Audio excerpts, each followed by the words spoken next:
ఏపీలో రెండో రోజు ఆరోగ్యశ్రీ సేవలు నిలిచిపోయాయి. అయితే ట్రీట్మెంట్ ఆపేస్తే చర్యలు తీసుకుంటామని ప్రభుత్వం హెచ్చరిస్తుంటే 800 కోట్ల బకాయిలు రిలీజ్ చేయాల్సిందేనని ఆరోగ్యశ్రీ నెట్వర్క్ ఆసుపత్రుల అసోసియేషన్ డిమాండ్ చేస్తోంది.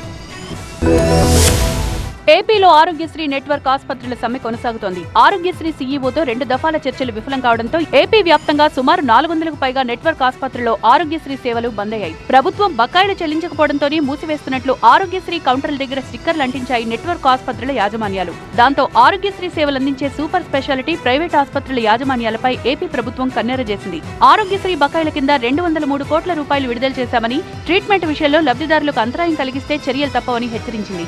అయితే మార్చి 31 వరకు పెండింగ్ లో ఉన్న నిధులు విడుదల చేస్తేనే ఆరోగ్యశ్రీ సేవలు అందిస్తామని నెట్వర్క్ ఆసుపత్రుల అసోసియేషన్ స్పష్టం చేసింది.